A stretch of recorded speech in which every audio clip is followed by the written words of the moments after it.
Boa noite a todos e todas que estão nos assistindo.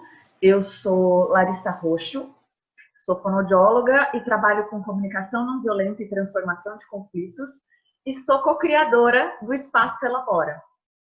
E eu vou falar bem rapidamente para vocês o que é o Espaço Elabora para quem está começando a conhecer a gente agora em ambiente virtual.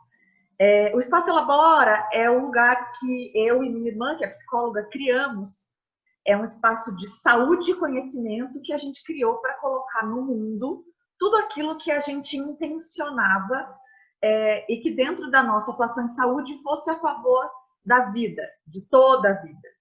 E para isso, para além do trabalho em saúde clínica, com uma equipe que nós temos de nutricionistas e psicólogos e fisioterapeutas e etc., nós acreditamos muito que é muito importante a criação de espaços de reflexão para que a gente possa coletivamente olhar, escutar, questionar o que é viver, o que é existir individualmente e coletivamente.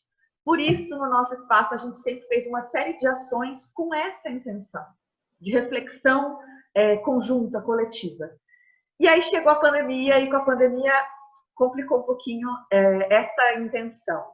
E a gente teve a sorte de ter reencontrado uma mulher incrível, que é a Flávia, que a gente já conhecia faz tempo, e que lançou com a gente o projeto que é o Elabora em Rede, que na verdade é essa intenção da reflexão conjunta, da reflexão coletiva, agora em ambiente virtual.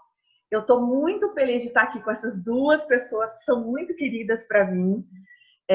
Primeiro, porque a gente vai falar de literatura, que é algo extremamente importante, valioso. E segundo, porque hoje, esta semana, esse momento é um momento muito especial para a gente, que é do Espaço Elabora, porque a gente está comemorando 13 anos de Espaço Elabora. Então, essa entrevista é uma celebração maravilhosa para a gente. E agora eu vou passar a palavra para a Flávia. Boa noite, Flávia. Boa noite, Larissa. Boa noite, Sidney. Boa noite a todas e todos. Primeiro, eu quero parabenizar o Espaço Elabora, Larissa e Alana, pelo trabalho incrível que elas têm feito esses anos todos. Foi fácil entrar e fazer parte desse projeto, porque são pessoas muito abertas à ação coletiva, que tem uma escuta muito carinhosa e atenciosa. Então, isso tudo facilita as parcerias, né? E eu espero e sei que esse é só o começo dessa nossa parceria e das ações do Elabora, né? Parabéns, Lari e Alana, que deve estar nos assistindo. E hoje, para celebrar esse momento, essa fase toda feliz, a gente vai falar sobre a literatura em tempos de pandemia, com o escritor, ator, produtor e diretor artístico Sidney Bretanha, né? E para começar essa conversa, Sidney, a gente queria muito que você se apresentasse para as pessoas que estão nos assistindo e falasse um pouco da sua atuação, da sua formação profissional e o que te fez adicionar a literatura já à sua carreira nas artes cênicas. Vamos lá. Bom, primeiro, boa noite, né? Boa noite, Larissa, boa noite, Flávia. Alana também, que deve estar por aí. Parabéns, 13 anos comemorando comigo, né? Praticamente um bar mitzvah que a gente vai fazer aqui. E muita prosperidade, é uma honra estar aqui. A gente já fez coisas juntos, né? Então, não é a primeira vez. E muita prosperidade, saúde e o resto vem. E amor, né? Porque a gente está precisando cada vez mais disso. Né? Então, prosperidade, saúde e amor. E todo mundo em casa, ótimo, fechou. A gente consegue ir em frente. Bom, falar um pouco de mim. Eu sou daqui de Taubaté, né? Nasci aqui em Taubaté, mas já morei muito tempo fora. Morei em São Paulo, morei na Europa também um tempo para aprofundar conhecimentos e tudo mais. E eu queria medicina, né? Aquele sonho de adolescência de querer medicina, tal, desde o primeiro colegial, né? Agora o primeiro ensino médio. E eu acabei não passando. Eu sempre batia na trave, não passava por pouco, até que eu fui fazer teatro para relaxar. E me fez tão bem esse relaxamento que 3 meses depois que eu entrei no curso, eu já estava trabalhando como produtor de teatro de uma peça que chamava Quadrimatse, que foi a primeira peça que eu trouxe para Taubaté, com a direção da Cristiane Pauliquito, com a Beth Dorgan, que é uma grande amiga, uma atriz que já ganhou o prêmio Shell, professora da ECA e da EAD na USP, então uma referência, assim, eu tive a honra, né? Eu falo que a Beth é minha madrinha no teatro, né? Foi minha primeira professora, meu primeiro trabalho foi com ela, e foi na época do Teatro São João, aqui em Taubaté, que nem existe mais. E ali eu comecei, até que eu trouxe outras peças. Uma delas foi A Bíblia Quebrada, do Márcio Aurélio, que é outro diretor premiadíssimo, professor da Unicamp. E foi, acho que, a última peça apresentada no Metrópole, se não me engano. No Metrópole, não, no São João. E eu lembro de ter 1000 pessoas naquele teatro assistindo a peça. Até eu estava na coxia e um dos atores falava, gente, não para de entrar, como é que a gente faz? Né, porque eles já estavam em cena. E ali começou a minha paixão pelo teatro. E teatro implica em leitura, né? Essa leitura já vem desde criança, eu em casa, quando eu não sabia ler ainda, meus pais e a minha irmã liam para mim, né? E aí aquela coisa foi, né, pegando esse hábito delicioso, até que eu estava aprendendo a ler, aí eu lia junto com eles, eu lia para eles, mas aquela coisa de essa palavra tá errada, é assim e tal, até a hora que eu comecei a ler sozinho, né? E aí era um problema, porque era numa época que o videogame era Atari, e o Atari eu só fui ter lá na quinta, sexta série, não tinha celular, era uma televisão em casa, um telefone em casa, então era uma outra realidade. E era bem diferente de hoje, né? Que hoje você fala para os filhos, não agora na época da pandemia, mas você olha para os filhos e fala, sai da frente da televisão, sai do celular, sai do computador. Na minha época era entra, porque a gente só queria ficar na rua brincando. Mas eu tinha uma coisa que era muito legal. Eu chegava da escola, estudava no Lopes Chaves, eu voltava da escola, fazia a tarefa e 7 horas da noite eu estava livre. Então, eu podia ir para a rua tocar o terror. Mas eu adorava ler e eu consumia a série Vagalume, né? Que eu acho que ela é uma das bases para mim, Da né? nossa infância, Da nossa Ai, total. infância. A série Vagalume. E incrível. eu lembro do meu pai um dia me dando uma bronca, falando, poxa, mas é um livro a cada 2 dias, assim não dá. Porque, claro, não tinha biblioteca, eu queria ler e já não tinha mais o que ler. E aí, claro, eu comecei a ler, na época que em casa minha irmã era assinante do Círculo do Livro, né? Então eu comecei também a já ir catando na estante, me meti em fria por isso, até hoje eu lembro de uma fria de um livro do Harold Robbins, que eu fiz uma pergunta muito o que era o Besouro Verde, que era uma coisa do livro, né? E Harold Robbins é pesado, até que minha irmã se ligou, falou, ele está lendo coisa que não é para a idade dele ainda. Então eu lia de tudo, né? E aí, acho que eu estava na sexta série, no Lopes Chaves, teve uma tarefa que era escrever fazer uma redação sobre uma redação usando os personagens do Sítio do Pica-Pau Amarelo. E era para ser, tipo, uma folha de papel ao maço, sei lá, alguma coisa assim. E eu acabei escrevendo 10 páginas. Eu devia ter uns 10, 11 anos. E aí eu mostrei para a professora, né? Porque todo mundo levando uma, duas, eu levo 10. Era a dona Sônia, minha professora. E ela mostrou para a dona Vilma, que era a diretora. E só sei que uma semana depois, a minha história estava saindo no Diário de Taubaté. Né? Então, eu acho que ali foi a minha primeira publicação, na verdade, né? Criança ainda, e criando, e eu mandei todos para o espaço, eu criei um planeta, foi Emília, Visconde, foi todo mundo para lá. E aí continuei lendo, estudava inglês, eu comecei a dar aula de inglês no CCA, acho que no primeiro colegial, e aí comecei a ler inglês também, né? Aí vai ampliando a tua coisa.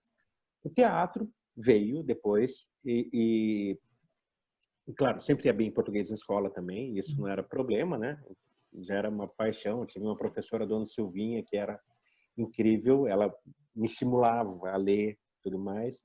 E aí, com o teatro, eu fui pegando outras leituras, até que tem uma coleção aqui em casa, acho que são 50 livros, que era da minha mãe, de teatro, dos anos 60, 70. Essa relíquia está aqui, né? E eu comecei a ler também. Eu lembro que uma das coisas que eu mais gostei foi Maquiavel. né? Que era maravilhoso, Shakespeare, né? E Nelson atual, né, ainda. Atual. É isso. Né? A gente vai lendo, na hora que você vai pegando, todos os clássicos estão tudo, né? Você É tudo atual. prometeu acorrentado, né? Que coisa maravilhosa que é aquilo, né? De você impedir o fogo, a sabedoria, né? Então, aquilo tudo foi me alimentando, né? E eu lendo, sempre, até que eu fui para a Europa, né? Passar uma temporada lá, aprender espanhol, morei em Barcelona, depois na Bélgica, na Alemanha, e aí eu comecei a ler em espanhol também, né? E é uma coisa muito doida, porque na Europa, onde você vê, tem alguém assim, né? Pega o metrô, tem alguém lendo. Você pega o ônibus, tem alguém lendo. Você está na fila do banco, tem alguém lendo. O hábito da leitura é muito forte lá, né? E eu lembro, no meu trabalho, eu trabalhava num espaço lá, e todo mundo lendo livros o tempo todo e trocando livro. Era uma coisa muito legal. E aí voltei da Europa e voltei a trabalhar com teatro e comecei a escrever as peças. E eu lembro que a primeira peça foi até um amigo meu, o André Campos, né, professor, que me deu uma cutucada assim e tal, e eu acabei fazendo uma peça voltada, até então eu trabalhava mais com produção, eu fiz uma peça, dirigi e fui como ator. Eu fiz uma seleção dos poemas de Alberto Caeiro, do heterônimo do Fernando Pessoa.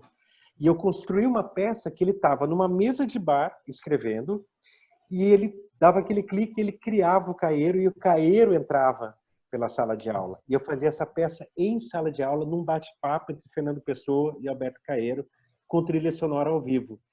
E aquilo virou um sucesso, até que eu falei, opa, vamos em frente. E aí eu conheci o livro do seu Ari Ari, que morava aqui em Taubaté. Não sei se vocês chegaram a conhecer ou não. O seu Ari, ele era dono do Hotel Leão da Montanha, em Campos do Jordão, e era um judeu sobrevivente de 11 campos de concentração. Então, o homem era a história viva, né? Porque a hora que você pensa num judeu sobrevivente de campos de concentração é uma coisa... E aí a Karina, que é uma amiga minha, Flávia também, me ajudou ao contato com o seu Ari. Eu já tinha lido o livro, e eu fui na casa dele conversar com ele da possibilidade dele me autorizar a montar a peça. Que daí eu e o Gabriel Miziara, que é um ator premiadíssimo também, que foi meu diretor na peça, né, para ele dirigir. E aí eu expliquei tudo para o seu Ari, foi aquela conversa deliciosa, mostrar minha trajetória para ele. Ele falou, olha, você fala inglês, Sidney? Eu falei, falo. Ele, pera um pouquinho. Foi ele ao telefone, estava lá conversando em hebraico, né, com uma pessoa lá, e falou, Sidney, vem cá. E lá fui eu. Ele falou, conversa com o Steve. E eu fiquei no maior papo com o Steve, uns 15 minutos, explicando o que eu queria fazer, que eu ia adaptar esse livro. E queria fazer inicialmente para a escola, festival de teatro, tudo. E o Steve falou, então, tudo bem, eu vou mandar um e-mail para o Ari para autorizar que você possa montar a peça, porque ele me cedeu os direitos para o filme, como você pode ver no prefácio do livro. Eu fiquei, sabe quando você pega o livro assim e vai prefácio, falando com o Steve no telefone? Era o Steven Spielberg. Porque o seu Ari tinha cedido para a lista de Schindler. Então precisava da autorização dele para usar. Quase que eu falei, gente, espera, esquece a peça, tô indo, né, de faxineiro aí para Hollywood, né? Então, o coração fica mudo no telefone, você fala, meu... Isso foi tem essas histórias engraçadas, né, do teatro e de conhecer muita gente. Eu lembro, na época eu estava conversando muito com o Cássio Capinha, eu trouxe ele com uma peça para cá, o Memórias Póstumas de Brás Cubas, que ele ganhou o prêmio Shell também. E aí, uma vez eu estava na casa do Cássio para a gente ir para o teatro e parou na casa do Paulo Altran. Né? Então, a hora que abriu a porta, eu não sabia onde que eu estava indo. Tem que passar para pegar um negócio, porque ele estava visitando o Sr. Green. E a hora que abre a porta, o Paulo Altran na minha frente, eu assim, né? Aquela coisa de... Então, eu acho que o teatro me trouxe essa magia de conhecer pessoas interessantes e pessoas cultas. E histórias, né? Histórias, né? Porque a hora que você fala assim, poxa, eu falei com o Spielberg, eu visitei o Paulo Altran, sabe? Aquilo tudo é maravilhoso. E só que te exige um conhecimento. Essa é a grande questão. A hora que você começa a conhecer algumas pessoas maiores, não no sentido de fama, de nada, mas de conhecimento, de reconhecimento e de profissionalismo, você tem que se alimentar. Então, isso me exigiu mais leitura, mais leitura, mais leitura. E foi, depois eu fiz uma outra peça dirigida pelo Torinho, que era o Luiz Carlos Torinho, né, que fazia o Sai de Baixo, sob nova direção, era um grande amigo meu. E a gente montou uma peça que chamava Dom Iracema de Milícias. Era uma comédia com os três textos, né? Então, Dom Casmurro, Iracema e Memórias do Sargento de Milícias. No Dom Casmurro eu fazia a Capitu, né? E aí o Torinho teve a genialidade de falar, olha, como que a gente pega uma obra difícil, como Dom Casmurro, para adolescente, que era a obra de Fuvest, Unicamp, e faz ser legal.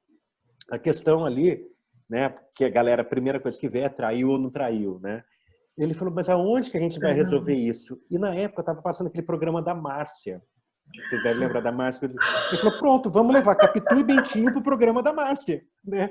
Então era Capitu e Bentinho sendo entrevistado no programa da Márcia. E a galera ria muito, porque eles entendiam, né? E Iracema era uma narração de futebol contando o jogo entre os índios e os portugueses.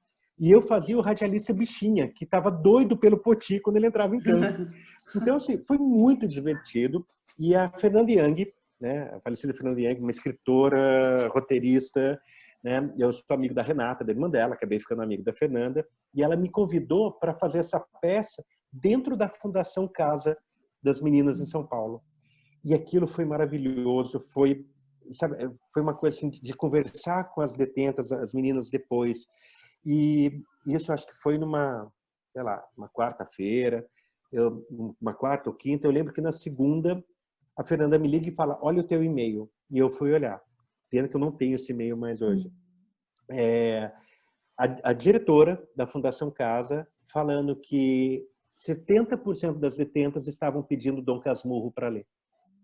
Né? Então aquilo arrepia de lembrar, né? Aquilo que você fala, estou cumprindo a minha função, estou estimulando a leitura para todo mundo, né? Então, e aí foi indo, escrevi outras peças, escrevi o Checkmate, que eu entrevistei mais de 100 pessoas soropositivas ou com AIDS, familiares, parentes, e conta a história da vida delas dentro de um jogo de xadrez com poemas do Álvaro de Campos, né?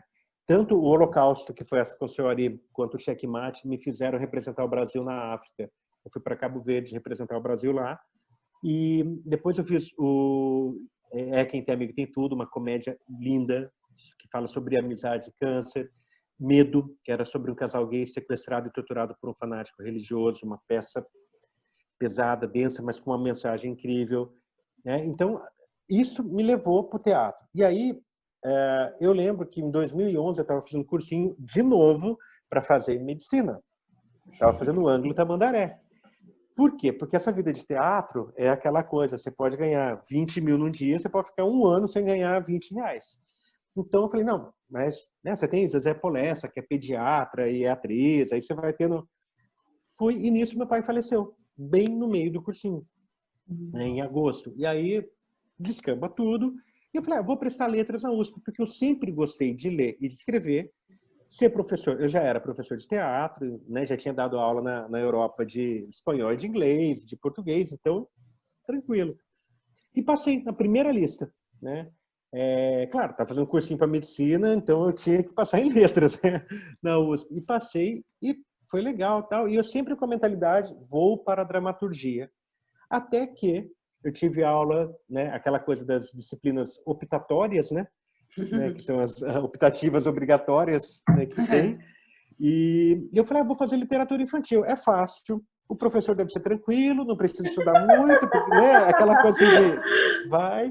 E eu dei uma sorte maravilhosa de pegar um dos professores mais bravos, né, e a disciplina mais difícil que tinha, né, que era o literatura infantil juvenil, com o José Nicolau Gregorim Filho, que fez o prefácio do meu primeiro livro. E ali, né, aquela coisa, a cabeça do Sidney já funcionando durante a disciplina, e eu peguei e falei, um dia eu chamei e falei, Nicolau, eu gostaria muito de escrever um livro infantil e juvenil. Na verdade, né, até que ele explica, não existe infanto-juvenil, né? É infantil e juvenil, porque livro infantil é uma coisa, juvenil é outra. Quando você bota tudo no mesmo balaio, vira um banzé. E aí, ele pegou e falou assim, traz para eu ver. Eu peguei, só tirei da mochila. Já estava pronto. Eu falei, deixa eu fazer um teste. Aí a gente foi para a lanchonete da Fefeleste, né? para ler. Aí foi falar, Nicolau, olha isso daqui, ele só fez assim, ó, cala a boca, eu tô lendo. Eu falei, putz, né? Aquela coisa assim que você fala, mas assim, daquele jeito venenoso, bem-humorado dele, né? E aí ele acabou, eu vi que ele fazia umas marcações e eu assim, meu Deus, acabou, ele falou, olha, só arruma isso, o seu livro está pronto. E aí ele tentou, na época, a editora Melhoramentos, só que foi o começo da crise, 2016, 15 ali, que tava aquela, né, começou um problema, e eu virei e falei, não, peraí, eu não vou depender de editora, fora que muitas vezes tem muita editora que quer dar 5% do dinheiro do livro para você. Aí eu falei, peraí, estou fazendo um trabalho muito legal. Aí eu abri minha editora, corri atrás de ilustrador, diagramador, tudo. Foi o Rogério Forte, né, que é um ilustrador fantástico. O Rogério, ele abraçou comigo a causa, ele falou, não, vamos. E a gente não se conhece até hoje, eu e o Rogério, tá? A gente se fala, né? Pessoalmente, a gente nunca se viu. E assim, de ligar de madrugada, conversar, dar conselho, né? Se tornou um amigo e foi ilustrador do meu primeiro livro. Corri, MEI, CNPJ, tudo para criar a minha editora. E acabou que o livro virou um sucesso, porque foi o primeiro livro no Brasil de Fernando Pessoa para criança e jovem. E aí, com ele, veio escrever o novo livro, que é o Alf, O Amor Tem Quatro Patas, né, que é sobre a relação entre Isso, aproveita e fala um pouco dos seus livros. Opa, então já vamos no embalo. E as temáticas que eles abordam. Isso, vamos entrar na literatura. Na literatura, né? Vamos lá, vamos começar pelo começo, né? Isso. E se eu fosse outros, tá? Esse é o primeiro livro que tem o prefácio do José Nicolau Gregorin Filho e é ilustrado pelo Rogério Forte. Ele, né, cada página tem, cada capítulo tem uma ilustração, então, assim, ele teve toda uma coisa para fazer, ele tem 9 capítulos, é um livro fácil de ler. Né? Eu tentei trazer essa facilidade para as crianças. E não só para criança também, porque tem muito adolescente que não entende Fernando Pessoa. Né? Tem adulto que não entende. E ele conta a história do Fernandinho, Fernando Pessoa, criança, que tem que fazer uma tarefa sobre amor. Aí ele chega para a mãe e fala, mãe, é verdade que existem várias formas de amor? E a mãe fala, não. O amor, que é um sentimento, é um só. O que existem são as várias formas de amar. Né? E isso é uma coisa que nem adulto consegue entender às vezes. Né? Eu falo, gente, você ama seus pais, você ama seu namorado ou namorada, você ama seu cachorro, você ama seus amigos. Tudo é amor, mas de maneira diferente. E aí, para ele compreender o amor, ele vai se colocar no lugar das outras pessoas e vai fazer o poema para Ofélia, que era a paquera dele, o crush dele na escola, né? Que foi o grande amor da vida do Pessoa. E ele vai escrever o primeiro poema, não o primeiro poema dele, mas no livro, né? Que é aquele que tem até aqui, a Ofélia, o Fernandinho e o poema, que é todas as cartas de amor são ridículas, não seriam cartas de amor se não fossem ridículas. E aí ele percebe que para ele compreender o amor, ele fala, mas e se eu fosse um cara que mora na roça? E se eu fosse um cara que fosse engenheiro? E aí ele vai criando os heterônimos, né? E não vou dar spoiler no final do livro, né? Mas o livro é legal porque os personagens são biográficos. O Fernando Pessoa, a mãe, o pai, o padrasto, as irmãs, o Mário de Sacarneiro, Camões, Ofélia. Então, a criança ela vai se familiarizar com aquela biografia do Fernando Pessoa e com a bibliografia dele também, né? Tanto a vida, as referências, né? As referências, né? Então, esse eu acho que foi o grande sucesso, né? O Rogério conseguiu ilustrar lindamente. Vocês veem, e assim, a gente pensou em algumas coisas, a gente sempre conversou muito, né? Por que verde, né? Porque verde é a cor que você mais absorve para conhecimento. Né? Isso eu já lembrava antes. Se você faz alguma coisa em vermelho, a gente tem esse exemplo de escola, né? O vermelho é o que você errou, né? Sempre que está lá, a nota vermelha, a correção em vermelho. E eu queria que tivesse essa absorção. E falar de amor é uma coisa complicada. E falar de amor de um menino no mundo que a gente vive, né? Nesse mundo com essa masculinidade, esse machismo tóxico, masculinidade tóxica, tudo, um protagonista, homem, adolescente, pré-adolescente, vivendo o amor, escrevendo poema, é uma coisa que poderia assustar. Então, a capa é o Fernandinho, o Alberto Caeiro e o Álvaro de Campos, né? As sombras dele aqui, né? E na cor verde, porque o menino não teria problema em levar esse livro ou andar com esse livro para a escola, aquela coisa da vergonha, ai, um livro sobre amor. Ah, é vermelho. A gente já pensa, né? Amor, coração, vermelho, cor de rosa, menina veste rosa, menino veste azul. E começa aquela loucura, né? Então, Goiabeira. Goiabeira, aí vai, né? E o Rogério conseguiu deixar tudo muito lindo, né? Vocês conseguem ver, as ilustrações são maravilhoso o trabalho né? dele.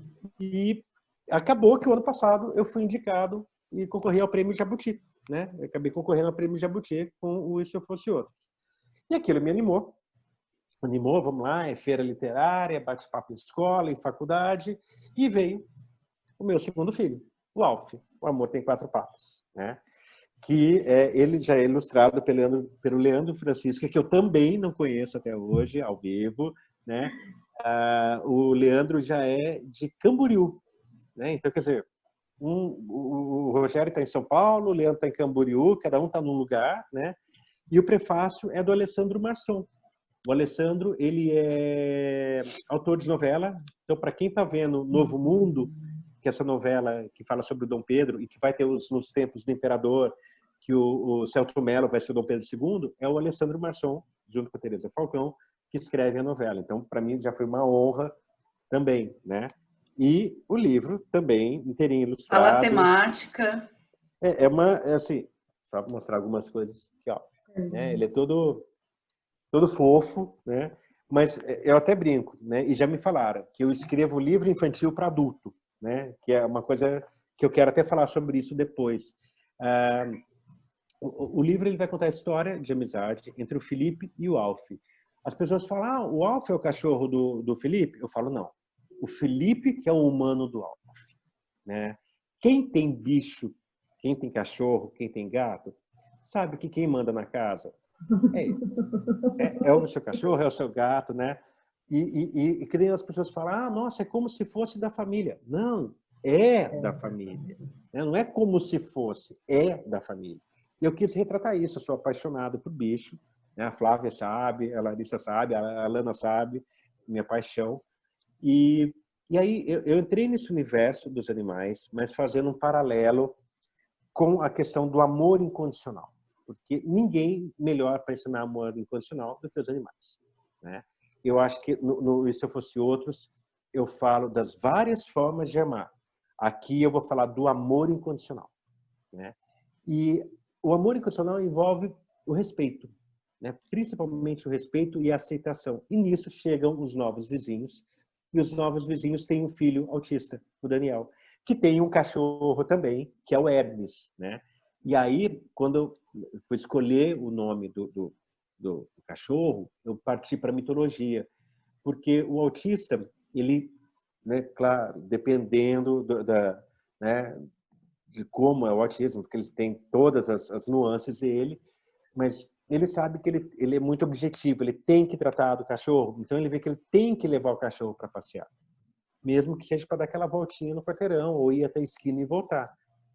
E uma coisa que todo mundo já passou por isso é quando você vê alguém com um cachorro, um gato, qualquer outro bicho na rua, a primeira coisa que você faz é você olha para baixo, meio que faz assim com a mão para ver se não vai morder, só olha tipo morde, não. Aí você faz carinho no bicho e aí você olha para a pessoa e fala, qual que é o nome dele ou dela? Eu tenho cachorro. Aí começa aquele papo que elevador não rola, mas com bicho você conversa 2 horas com a pessoa sem problema nenhum.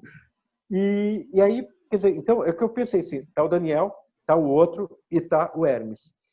O Daniel vai pegar e através do Hermes ele vai se conectar com o outro humano, né? Então o Hermes acaba servindo de ponte, ele transmite uma mensagem. E aí a gente tem na mitologia o Hermes, mensageiro dos deuses, né? Então, por isso, eu entrei na mitologia e eu vou explicar de uma maneira que nós somos diferentes e iguais. Porque, o autismo... Primeiro, já quebra aquele paradigma de que autismo é doença, né? A criança, às vezes, não sabe, pai e mãe também não sabem. O que é autismo? Autismo é uma doença. Não. Autismo é um distúrbio, né? Então, ninguém pega, né? Oi, convivi com autista, nossa, agora peguei autismo. Não, isso não acontece. Então, não é doença. É importante explicar isso para as crianças. E aí, até a coisa, né? Mas o autista é diferente? Então, vamos lá. Larissa, Flávia, nós somos diferentes? Somos. Cabelo diferente, nariz, boca, nós somos todos diferentes. Mas a gente sente frio, dor, medo, dor de barriga, fome, tristeza, alegria, sente. Então nós somos iguais. E mesmo as diferenças estão nas igualdades. Cabelo, todos temos cabelo. Pode ser mais careca, mas cabelo. Nariz, boca, olho, no geral nós somos iguais. Então eu quis mostrar isso, que para o autista nós somos diferentes. Né? Será que ninguém parou para pensar isso? Por que o autista é diferente para mim, mas eu não sou diferente para o autista? Então, essa questão da igualdade, e aí o livro vai por uma questão das raças, né? Que o Alf uma hora está num parque com a cachorrada toda, né? E ele vira pro outro cachorro e fala, mas que história é essa de separar a gente por raça? Nós não somos todos cachorros. Né? Então, é uma coisa contra o preconceito racial, contra tudo isso. O livro tem referências, né? Aqui você vai ter um pássaro preto, né?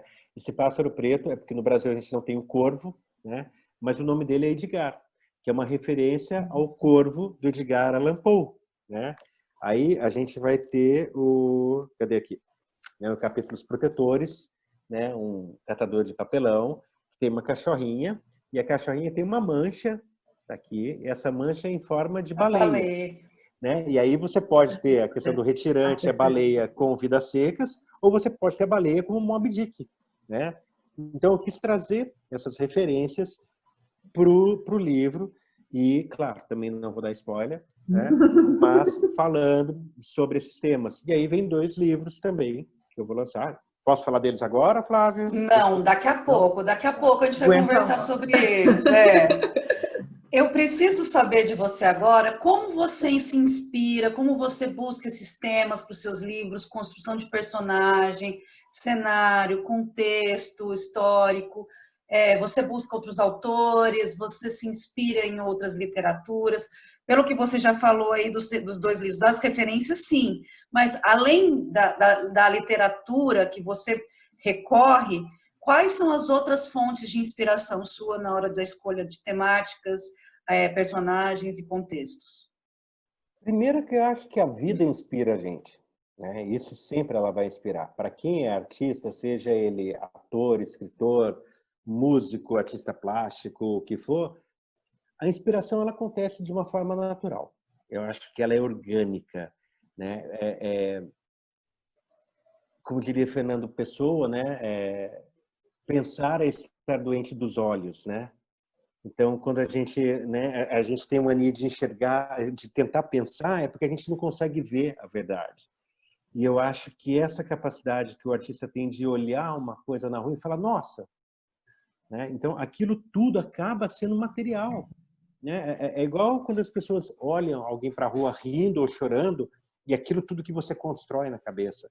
Eu acho que uma das coisas mais importantes que eu li, mais interessantes que eu li, foi num livro de gramática do Roais, né? Que ele fala muito claramente, até esse livro aqui, ó, eu recomendo muito, porque ele não é aquela coisa de regra. Ele tem a questão das regras, mas ele vai falar sobre linguagem, né?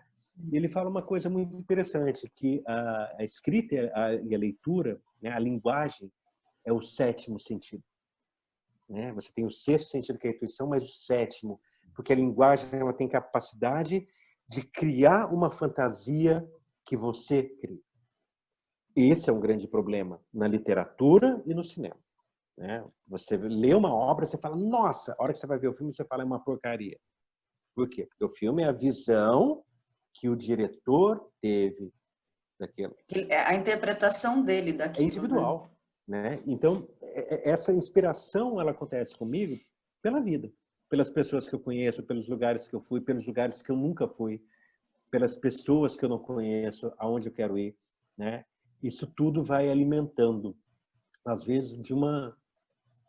Sei lá, quantas vezes eu não me vi numa cena de metrô, né? Eu estava no metrô e aconteceu uma coisa que eu falo, caramba, e aquilo vira uma história, né? É igual uma vez que eu vi um cara com um buquê de rosas no metrô. Aquilo me virou uma história. Eu falei, gente, né? Será que ele está indo entregar ou será que ele está voltando com um buquê? Será que ele ganhou ou será que ele foi entregar e a pessoa não estava? Então, quer dizer, a cabeça já entra em parafuso. E, claro, leitura essencial, né? Quanto mais eu acho que assim, um dos primeiros livros que eu li depois, né, da série Vagalume, Da série Vagalume inteira. Né, aí você tem uma, né, a coisa, mas foi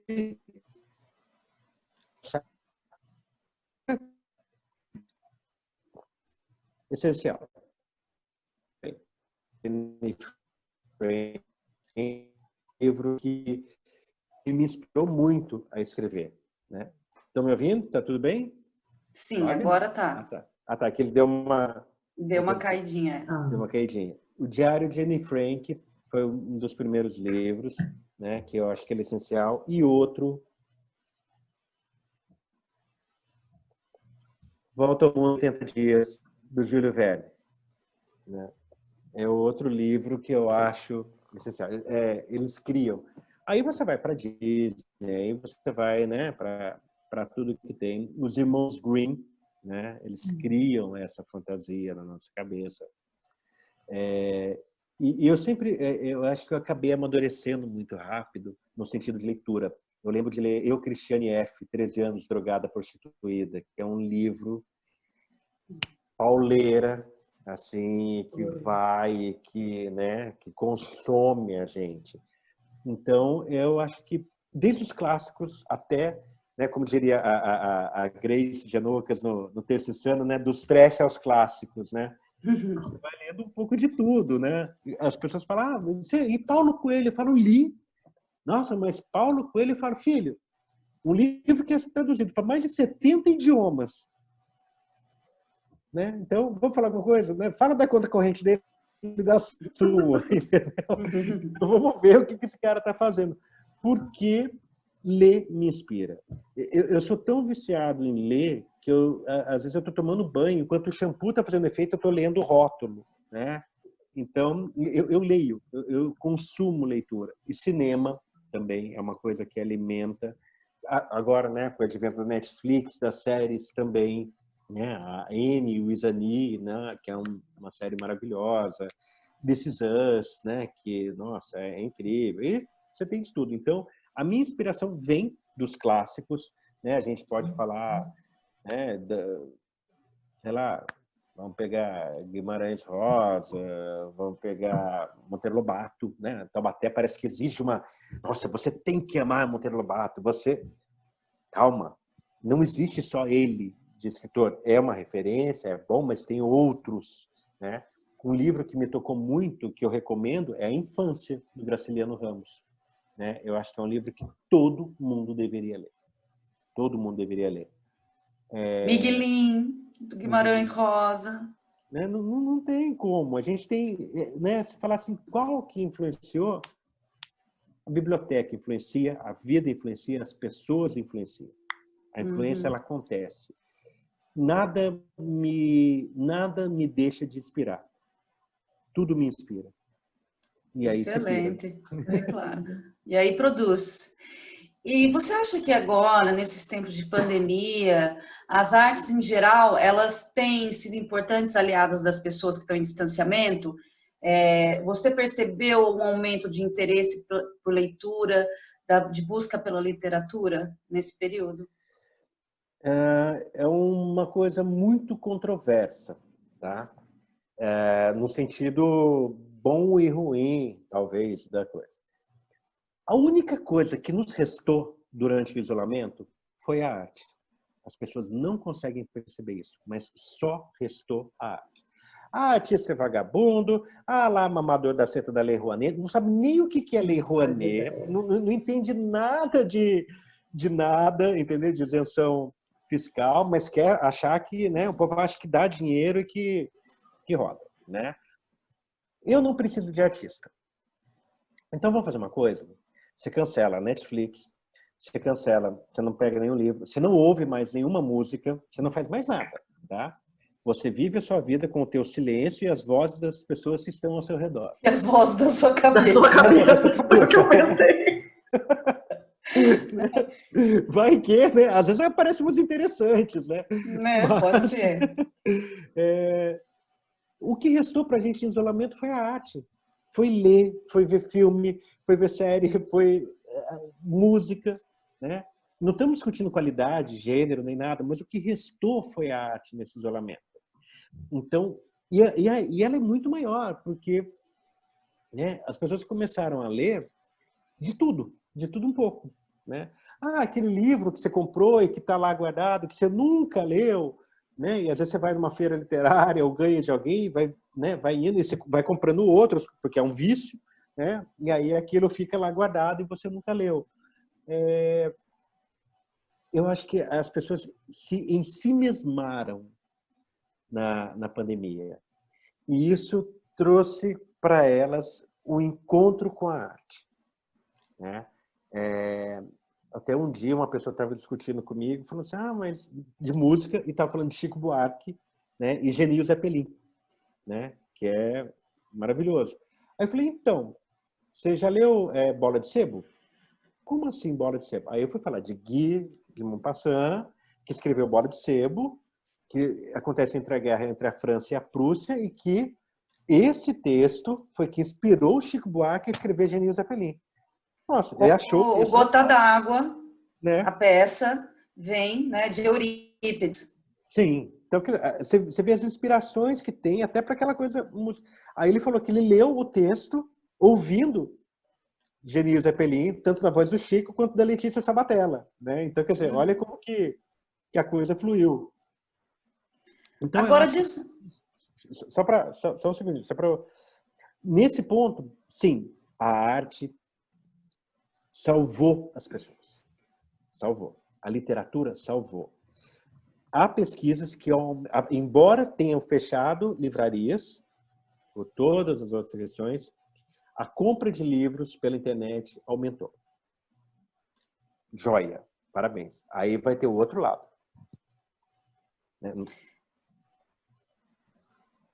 Falo agora? Não falo? Pode. Fale. O outro lado é o seguinte. Eu acho que, de alguma maneira, nós somos seres intelectuais, né? Alguns. Alguns. Não, todos têm a capacidade e o potencial para. Mas né? uns desenvolvem, outros não. Então, vamos na galera que desenvolve, né? Na galera que trabalha com intelectualidade. Aconteceu uma coisa, um efeito rebote. E isso foi uma coisa incrível. As pessoas que estão trabalhando com leitura, professores, escritores, tal, muitos, não tô generalizando. O que aconteceu? A gente que tem um entendimento um pouco maior de alguns temas, porque é impossível você entender de todos, né? Tem coisa que eu sou completamente ignorante e abaixo a orelha e fala, por favor, porque eu não sei nada. Quando você começa a ler sobre determinado assunto, determinado tema, a cabeça faz assim. E aí, aquilo começa a dar um bug com o que você está lendo, o que você pensa, e você consegue enxergar muito claro o que está acontecendo no país e no mundo.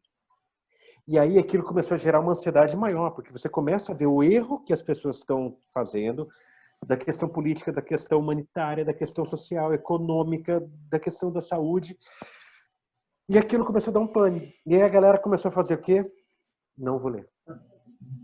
E começou a ir para outras coisas para relaxar, como culinária. Eu sou esta pessoa. A culinária, a reforma de móveis, plantio, né? Fazer uma hortinha em casa, costurar, bordar, tricô, crochê.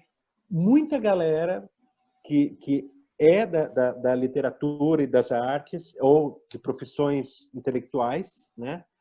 Acabou indo para coisa mais manual, para justamente... Eu não posso deixar queimar cebola nem o alho, eu tenho esse tempo de passar o verniz, e se secar eu ferro tudo, eu tenho que prestar atenção no ponto do tricô, do crochê. Então, por isso que eu falei que ela teve essas duas coisas. Dois movimentos, né? Dois movimentos. Eu diria um terceiro, inclusive, que é, por exemplo, eu trabalho com política, né, com formação política. Então, Eu trabalho temas muito pesados, né? Sempre muita pesquisa, muita leitura, né? Para você construir um documento, um conteúdo formativo, você precisa, né? Ler muito sobre conjuntura, sobre... Então, quando eu paro para me distrair deste universo, né, intelectual, formativo, político, eu não quero nada pesado. Uhum. Então, eu estou na fase dos romances. Eu só vejo, primeiro porque eu quero ver, assim, o amor, entendeu? Em algum formato esse amor tem que aparecer, já que eu tenho visto tanto desamor na humanidade, né? Tanto pouco cuidado com o outro e o olhar para o outro. Então, assistir romances bobinhos é uma maneira de eu fugir um pouco desse desamor e dessa desumanidade que a gente está vivenciando também, né? Apesar de ter muita gente construindo, muita gente solidária, muita gente empática, muita gente atuante, né? O que sai na imprensa, a maior parte das vezes, é o que estão fazendo de errado, né? Então, isso vai te desanimando, isso vai te colocando para baixo, consumindo, e aí foi o que eu fiz, foi esse movimento de chega um horário da noite que eu olho só coisas engraçadas, só literatura leve, romance, alguma coisa também que acrescente nesse pensar um novo modo de viver nesse planeta, de habitar. Então, eu vou buscando esse tipo de desvio, né, da realidade, né? Então, já é um terceiro tópico aí, né? Sim. É você fugir um pouco da literatura que você está acostumado para uma literatura que te tire desse estresse da realidade, né? Sim, agora, a Lari tem uma pergunta. Eu vou refletindo aqui, eu vou babando. Se deixar, eu não faço pergunta nenhuma, porque eu sou apaixonada por ouvir o Sidney e ler o Sidney. Mas vamos lá. A última entrevista que a gente fez aqui no Elabora, que foi com a Agnes, foi sobre transição ecológica. E durante essa entrevista, nós falamos sobre isso que o Sidney acabou de falar. Que o que está salvando as pessoas durante o distanciamento, o isolamento social, né? Salvando no sentido da gente dar conta dessa realidade tão dura que a gente está vivendo, de conseguir ter energia para comer, para acordar e para fazer o que precisa ser feito, são essas duas coisas que o Sidney acabou de falar. A gente falou a mesma coisa na entrevista da Agnes. A Agnes mencionou isso, nós comentamos e fizemos essa reflexão, que é a arte, né? E aí tudo que está dentro desse balaio incrível e maravilhoso que é a arte, e sabedorias que, estranhamente, a gente não tá, a sociedade não valorizava. Há muito tempo desvalorizava, né? Então, você cozinhar em casa, você costurar, você pegar uma coisa que você tem em casa, falar, pô, vou fazer um artesanato em cima disso. Agora vou fazer horta, vou começar a aprender jardinagem e vamos ver no que vai dar. A literatura, resgatar filmes antigos que você sempre... Então, assim, isso tem salvado a saúde mental, emocional de muita gente neste momento. Estranhamente, como sociedade, há uma desvalorização econômica, inclusive, neste sentido. E aí é aí que eu queria que a gente entrasse um pouquinho. Não sei nem se a Flávia ia trazer essa reflexão ou essa pergunta, mas eu queria que o Sidney falasse um pouquinho sobre isso. Como que agora, talvez agora, mais pessoas consigam ver isso que um tanto de gente via antes da pandemia, que é o valor da arte. No caso, especificamente do que a gente está conversando aqui. A preciosidade, a necessidade que a gente tem. A gente come arte, a gente respira arte, senão a gente não dá conta. Como é que a gente faz agora, daqui para frente, para mudar essa relação de valorização? Para que viver de arte não seja só sobreviver. A gente vive num país que, infelizmente, não valoriza a arte, a educação e a cultura. Entendeu? É um perfil do brasileiro. Tá? E hoje é um projeto de governo, né? O que agrava essa situação. Está no pico, né? Não, é uma coisa assim, porque eu vejo, enquanto ator, principalmente, né? Quando montava alguma peça, né? Quando estava fazendo, entrava em cartaz, a hora que eu falava, lembrando que não estou generalizando, tá? Mas a coisa que você ouve muito é assim, ai, que legal, você vai estrear a peça. Ai, me dá um convite que eu vou lá te prestigiar. Como assim me dá um convite que eu vou lá te prestigiar? Quanto tempo eu levei ensaiando a peça? Se o texto não era meu, pagar direito autoral, diretor, equipe, ensaio, né? A peça você vai lá e fica 1 hora e meia, e ok, e vai embora. Eu entro no teatro às 9 da manhã para montar cenário, luz, som, passar ensaio geral, e eu vou comer às 11h30, meia-noite. Depois que eu fiz a sessão do teatro, sabe? É uma coisa assim, mas ninguém vê como essa 1 hora. Eu lembro de uma vez que eu estava numa escola, uma menina falou, ai, me arranja um convite? Eu falei, claro, daí eu falei assim, não, vamos pensar. Eu dei corda, né? E aí eu falei, você, né? O que você quer fazer da vida? Ela estava no terceiro colegial. Ah, quero ser dentista, igual meu pai. Eu falei, quem que é o seu pai? Ela falou o nome dele, nunca vi na vida. Eu falei, você tem o cartão dele? Ela falou, tem. Eu falei assim, então faz uma coisa, eu te dou o ingresso, e eu tô com uma obturação aqui, eu troco. Ela falou, não, mas espera aí, meu pai estudou 4 anos para ser dentista. Eu falei, ué, sabe? Quer dizer, as pessoas, elas acham que, né, o artista não tem valor. Gente, um livro são 2 anos. 1 ano, 2, 3, 4. Tem gente que leva 20 anos para escrever um livro. Né? Então, não é... Você não senta para escrever um livro e põe na mão igual o Chico Xavier e psicografa. Né? Não, você tem um trabalho, né? Você tem que... Ilustrador, você tem tudo. E a gente está vivendo um momento muito complicado. Eu falo por mim e por vários amigos que eu tenho. Até vou falar dessa galera do Vale do Paraíba depois, que eu acho fundamental. Eu, por exemplo, já no final do ano, para o começo do ano, eu já estava agendando escolas e feiras literárias, né? Que os livros estavam começando a caminhar cada vez mais e fazer essas feiras literárias. E eu estava com uma feira em Carmo de Minas, o Carmo da Mata, é lá em cima, é bem lá em cima. Carmo de Minas. Carmo de Minas, que é lá em cima. E em Campanha, aqui no sul de Minas. E nisso, além das feiras, 3 escolas de ensino fundamental em cada cidade, mais 2 faculdades em cada cidade para dar palestra.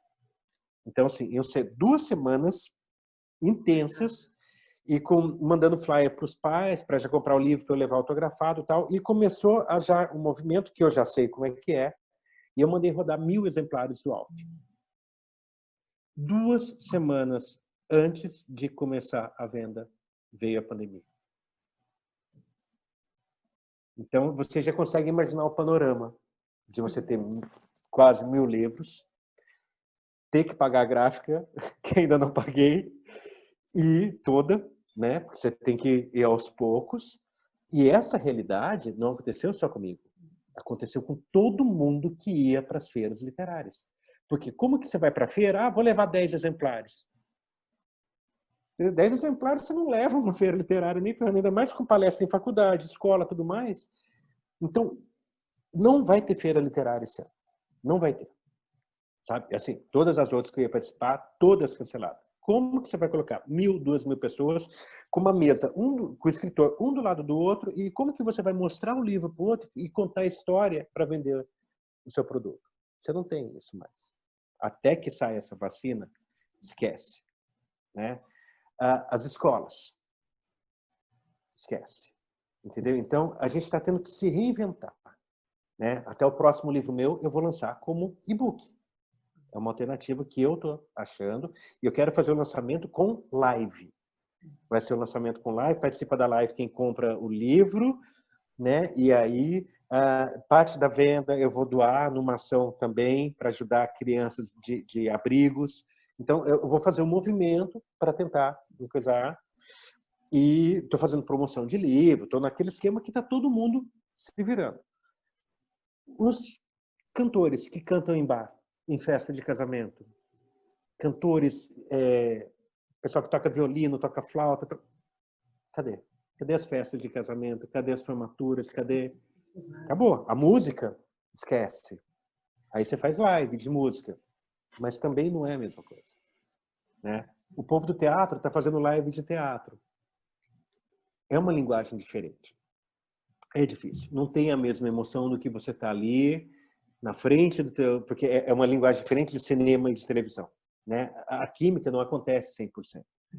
Então, está todo mundo tendo que se reinventar. E eu vejo um desespero da classe artística, né? Até sair essa lei Aldir Blanc aí, que está ainda, né, começando. Que foi aprovada, né? Mas não foi sancionada. Quer dizer, traduzindo, 6 por meia dúzia ainda, entendeu? Dentro dessa perspectiva de um governo que desqualifica, não só desvaloriza, mas desqualifica a cultura, né? Gente, basta ver Regina Duarte e Mário Frias, eu não preciso falar mais nada. Não. Né? Então, quer dizer, sabe, para mim você tinha que pegar e colocar uma Fernanda Montenegro lá em cima, entendeu?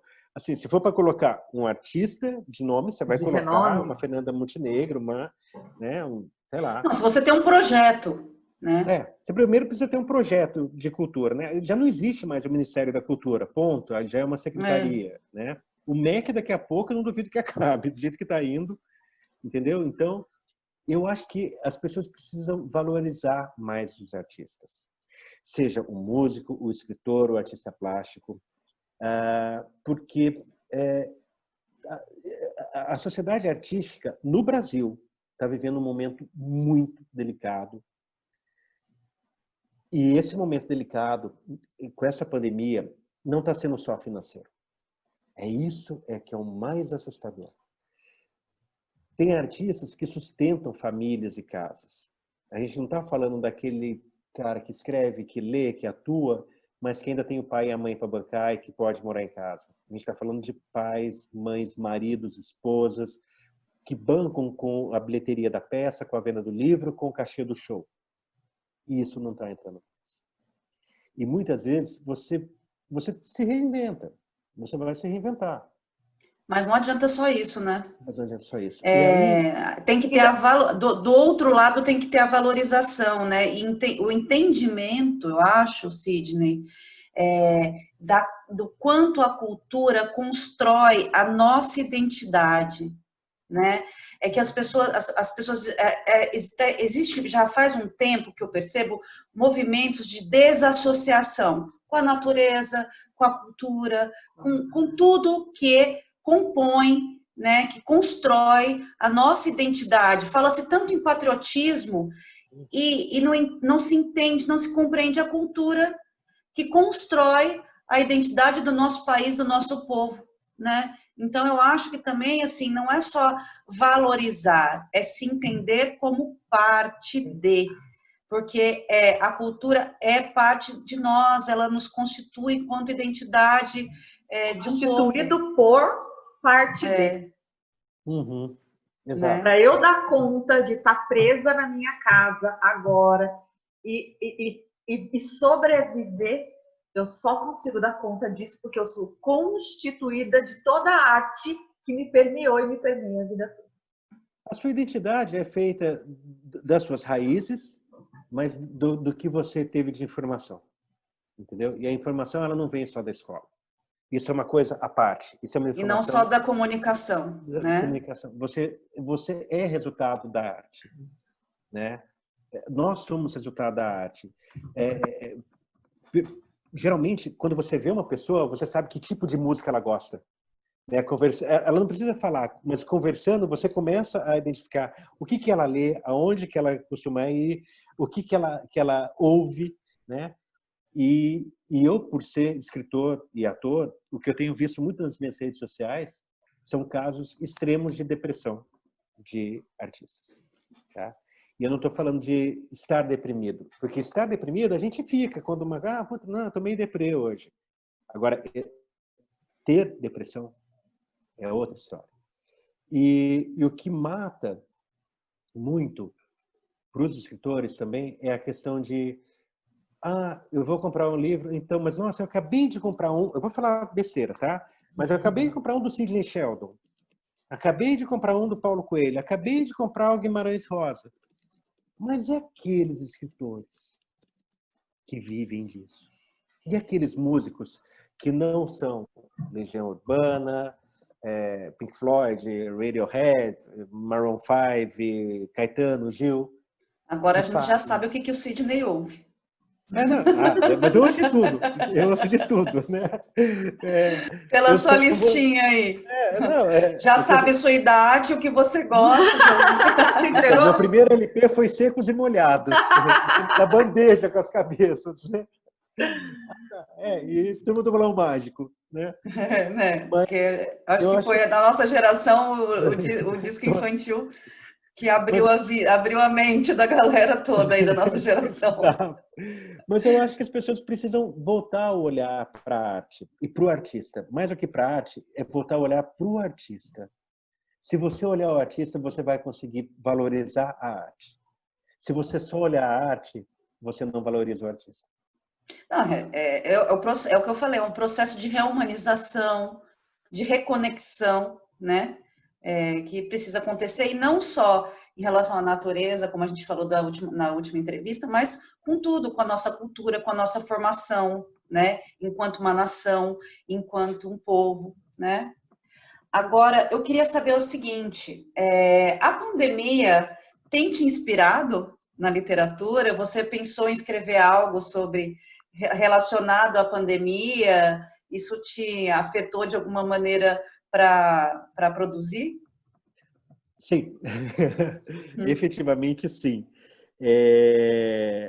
Eu acho que dentro e fora da minha cabeça e de mim, isso acabou acontecendo. Eu até brinco, né, que nos aplicativos de crushes da vida, né, em vez de você perguntar, e aí, o que você faz, onde você mora, onde você trabalha, eu falo, primeira pergunta minha, o que você está lendo? É uma coisa assim que eu acho que eu quero saber o que está acontecendo na cabeça das pessoas para eu entender, opa, deixa eu ver, né? E isso me levou, eu já estava no processo de escrita do livro, que vai ser o próximo que eu vou lançar, que ele vai ser ilustrado pelo o Alexandre Pedreira, que é um artista plástico incrível, ele faz coisas absurdamente lindas, desde criação, ele já começou a ilustrar um livro, tá maravilhoso, ele faz bonecos também, assim, o cara é incrível, cada livro meu tem um ilustrador diferente. E ele fala sobre adoção, né? Eu resolvi tratar de um tema delicado. Eu acho que eu poderia falar como por experiência própria. Eu fui adotado, né? Então, assim, eu já tenho uma história, só que eu fui adotado com um dia de vida. Então, é uma das histórias de adoção, né? Adoção tardia é outra coisa e tudo mais. E quem vive em abrigo também vive no isolamento, né? É uma coisa que ninguém para pensar muito. Sai para ir para a aula, sai para ir para o médico, sai para um ou outro evento coordenado e sob uma certa vigilância. Então, eles também estão isolados, né? Claro, em contato com a cidade, mas isolados. Eu quis mostrar esse mundo e falar das pessoas invisíveis e da importância da música, né? Então, aí entra a arte dentro da arte, né? A música dentro da literatura, e que vai ser um livro, eu acho que juvenil. Eu ainda estou observando ele, né? Então, esse é um resultado. Até tem...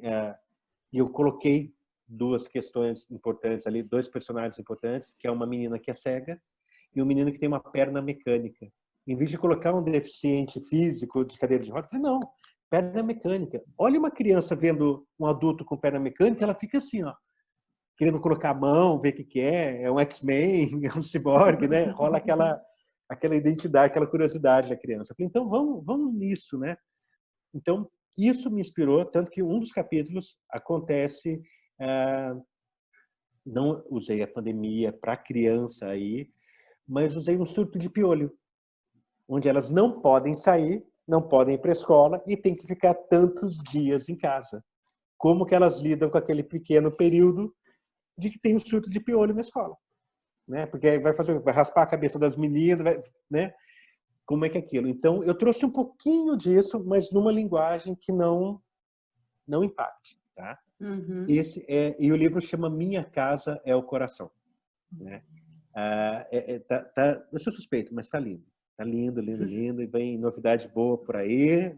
Elabora vai ser a primeira a saber, a gente vai ter que fazer alguma coisa, né? Tá gravado, hein? Tá todo mundo gravado, escutando aí, tá né? registrado. Né? E assim, né? E acabei conversando com pessoas que adotaram ou que são adotadas, né? Até o Rafael Escrivão Sorrigoto, que depois eu vou falar dele também, de um livro maravilhoso dele. E a outra coisa foi um bate-papo com o André Campos, de eu falar explicitamente sobre o Covid e o isolamento social. De um livro que não é infantil, eu estou na dúvida se ele é juvenil ou adulto, ainda estou naquele processo, porque ele já está metade pronto, metade já para o final já, que chama Aqueles Meninos. Né? O nome do livro é Aqueles Meninos, e conta a história daqueles meninos, daquelas 3 crianças, 10, eu não dou a idade, para mim eles têm de 9 a 13, cada um vai escolher a idade deles, mas 2 são vizinhos de muro, e o outro mora no prédio em frente. E cada um com uma realidade socioeconômica completa.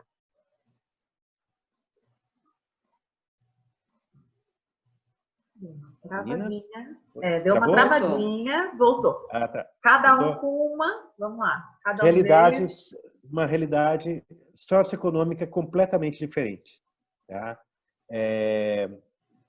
E a loucura, né? A loucura é uma coisa boa, uma loucura que eu digo não. A loucura desse processo criativo foi chegar numa coisa legal. Que eu tenho um menino que a mãe é enfermeira, o pai trabalha em home office e ele está tendo aula virtual, remota, né? Ok, né? E é uma pessoa que não é rica e não tem problema financeiro. Classe média. Classe média. Mas não uma classe média arrogante, tá? Uma classe média tranquila. Situada. Situada. Né? O vizinho dele já é uma mãe que ajuda a cozinhar, que o pai está desempregado e está fazendo bico e pode ser despejado a qualquer momento. E estuda na escola pública e não consegue estudar porque não tem computador nem internet em casa. E está morando naquela casa meio que de favor por causa de problema de herdeiro que deixaram morando lá. Com um aluguelzinho barato, mas o cara não está pagando e herdeiro resolveu, vamos vender e bota para fora. E vizinhos de muro. E na frente, num prédio novinho, mora um menino, que mora ele, o pai, a mãe, a avó, os empregados, e que o pai tem uma baita de uma grana. Então, os 3 convivendo com a realidade do Covid, mas aí o que é legal é mostrar a visão da criança, do jovem, nessa realidade que a gente está vivendo. Porque é pelo olhar deles e não o olhar do adulto. E ali eu comecei a resgatar coisas bobas, bobo entre aspas aí, como uma hora que eles vão empinar uma pipa no terraço, na laje de casa. Para eles se comunicarem com o vizinho da frente, como o daqui não tem celular, eles fazem um telefone sem fio com barbante e copo plástico. Né? O pai propõe para o outro, fala, eu reformo. Ele coloca uma gangorra no muro para eles brincarem de gangorra com o muro. Quer dizer, eu estou trazendo elementos da minha infância, talvez da infância de vocês, e outras, para dentro de um livro, mas com um olhar leve, mas certeiro sobre o Covid.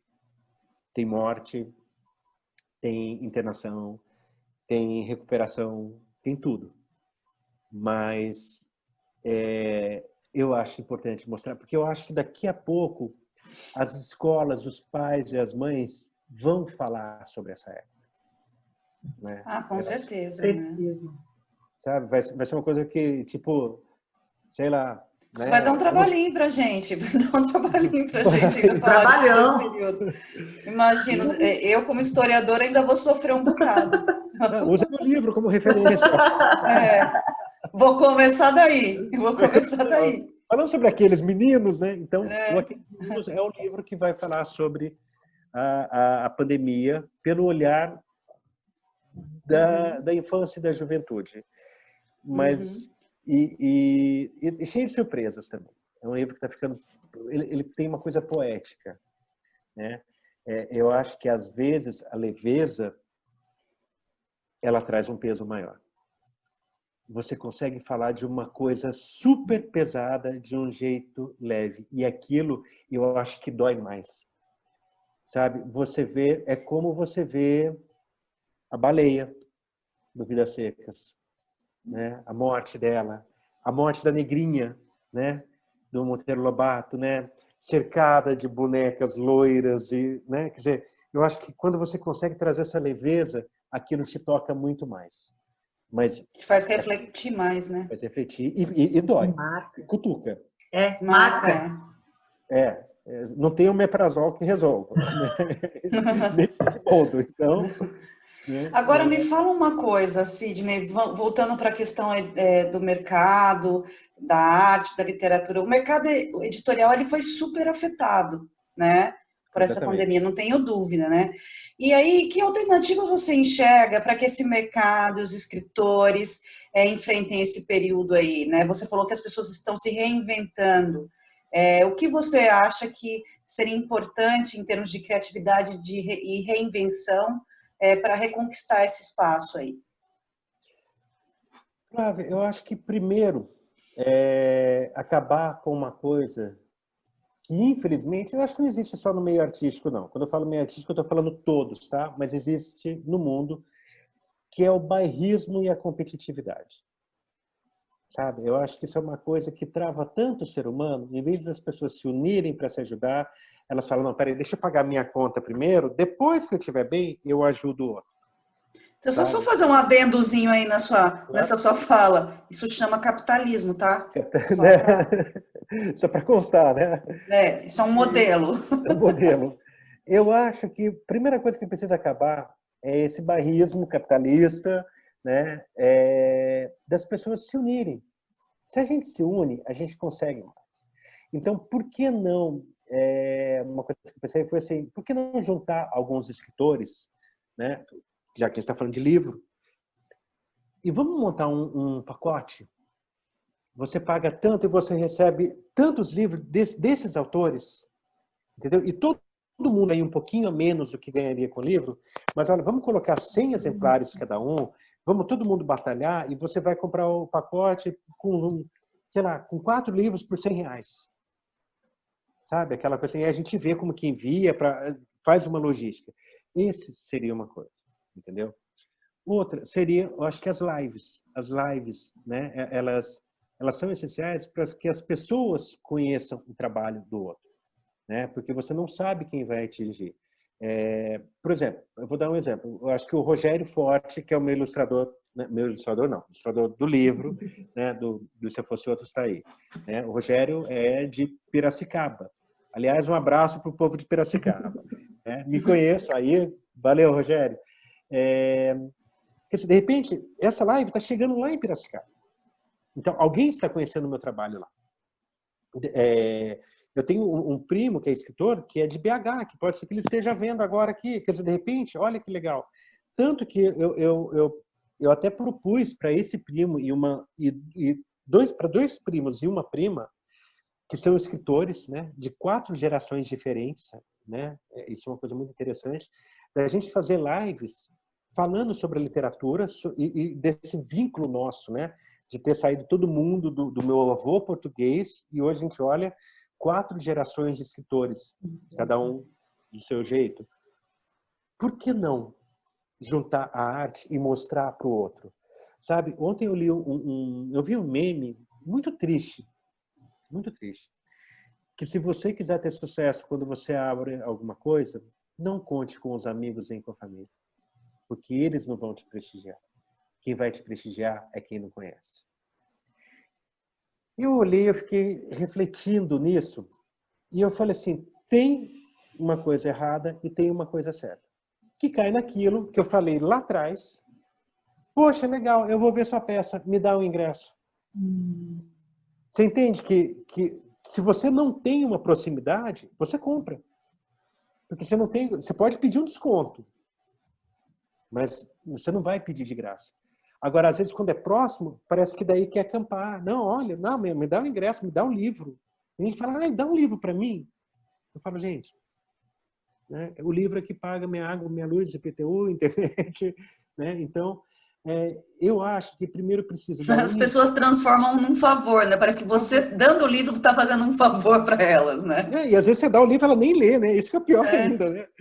Então, eu acho que assim, o que precisa é do engajamento dos artistas, né? Parar com esse bairrismo, parar com essa competitividade, parar com esse medo, isso eu acho essencial, se unir, mas também divulgar o outro. Se eu divulgo o outro, as pessoas que me conhecem vão conhecer o trabalho da Flávia, vão conhecer o trabalho da Larissa. Se a Larissa e a Flávia me divulgam, sabe, a gente vai criando uma coisa que vai aumentando aqui. Então, agora, qual que é o medo das pessoas de compartilhar sobre uma live, sobre um lançamento, sobre um livro, sobre uma música? Né? A gente tem o João Terra aqui em Campos do Jordão. Né? O João, não sei se ele é de Santo Antônio ou de Campos do Jordão, é um escritor maravilhoso. Escritor não, desculpa, um músico maravilhoso. Entendeu? Quer dizer, eu vejo a alegria que ele fica quando eu compartilho as coisas dele. Sabe? Poxa, por que nós, amigos, não podemos compartilhar o trabalho do outro? Né? Você tem... Aqui a gente tem o Edu Maranhão também, né, Sidney? Nossa, o Edu Maranhão, que escreve lindamente também. Meu coleguinha. Livros tímido, fiquei sabendo que ele é tímido para live. Né? Ele falou, eu tenho vergonha. Eu falei, você fala pra caramba, ele, mas ao vivo.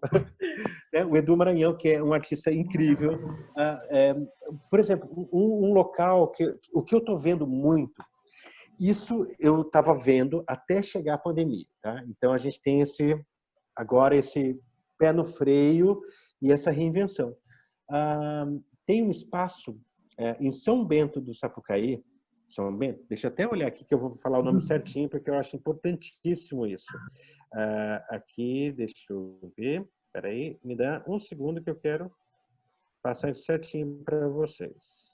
Só um segundo que eu acho importante falar disso. Um espaço em São Bento do Sapucaí, tá? Aqui, ó, chama Espaço de Leitura e Arte Eugênia Sereno, no Casarão da Adelaide, em São Bento do Sapucaí. Eu não sei se vocês já foram lá. Repete o nome, por favor, bem devagar, que é para as pessoas poderem anotar. Espaço de Leitura e Arte Eugênia Sereno, no Casarão da Adelaide, em São Bento do Sapucaí. O casarão chama Casarão da Adelaide. O espaço de Leitura e Arte Eugênia Sereno. A casa é uma casa, um casarão antigo, maravilhoso, e que ela tem um café com vitrola também, e que você vai lá, você toma, e aí você tem livro, e você tem sofá para ler livro, e é livro de todo mundo da região. Então, sabe aquela coisa que você vai lá, você fala assim, você chega às 2 da tarde e fala, bom, hora que fechar eu vou embora, e aí você vai conversando com todo e com outro escritor que chega. Isso que precisa acontecer.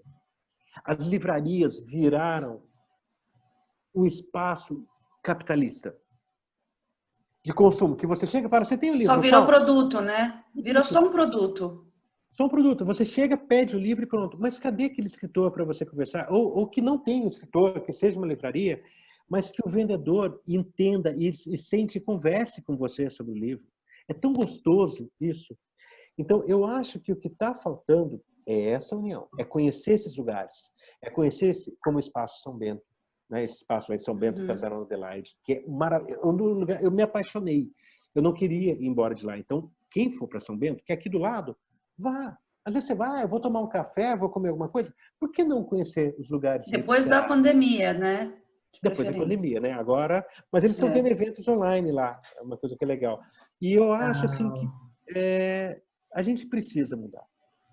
Mas só vai mudar a hora que os outros escritores, os outros artistas mudarem juntos, sem medo. Ou a gente se une, ou a gente se anula.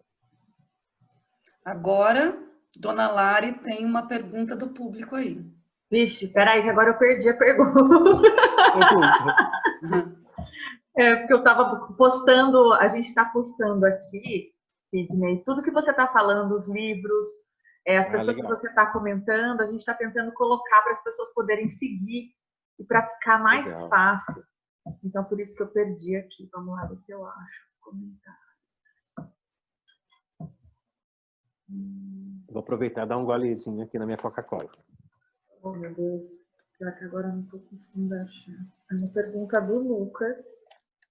Mas vamos lá. Ele, na verdade, é assim, eu tinha lido a pergunta, eu vou te pedir para falar no geral disso, né?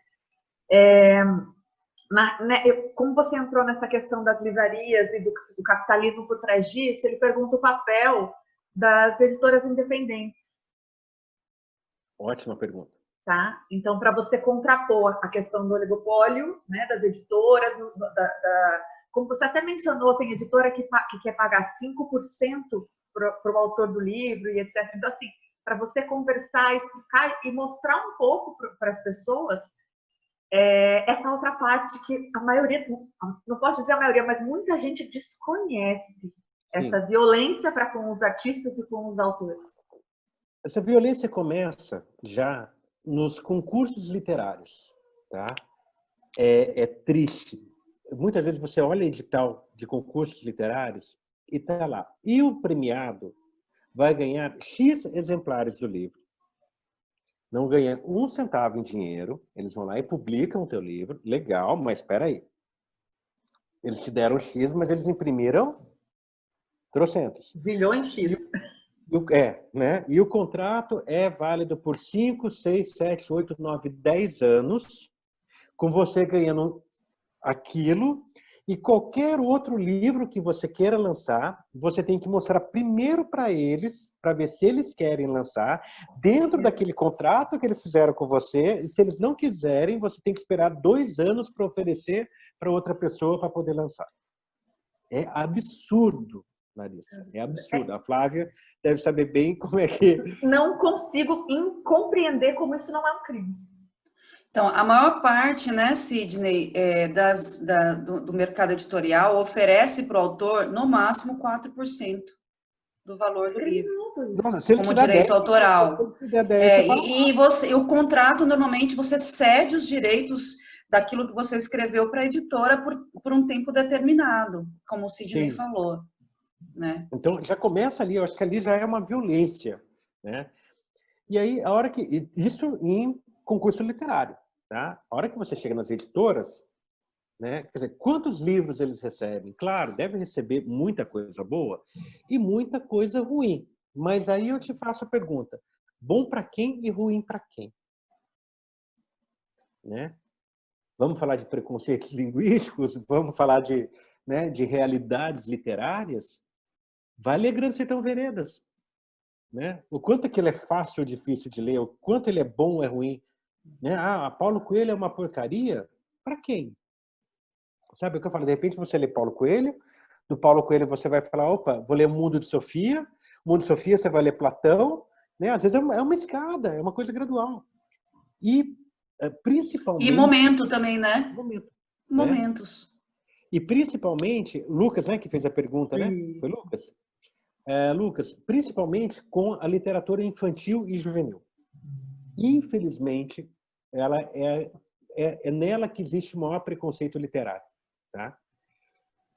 Mas é livro para criança. Vem cá, você aprendeu a ler quando?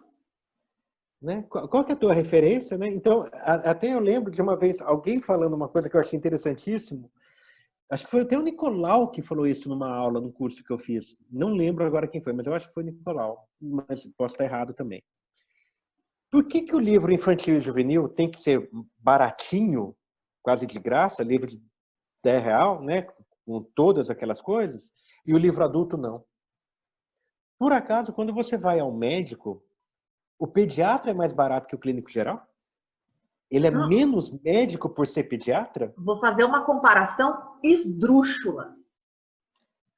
Uma roupa de criança, um sapatinho de criança numa loja de criança no centro de Taubaté, que é de onde estamos falando, custa uma fortuna. E que vai durar... Ela não custa mais barato porque ela é uma roupa de criança. Pelo contrário. O livro de criança... Eu, como fonoaudióloga, como profissional da saúde, que trabalhou tanto com desenvolvimento infantil, eu tenho vontade de surtar quando eu escuto o que você está dizendo. Porque deveria ser o mais precioso, o livro. Porque é a base da educação, a base da cultura, é formada na primeira infância. Sim.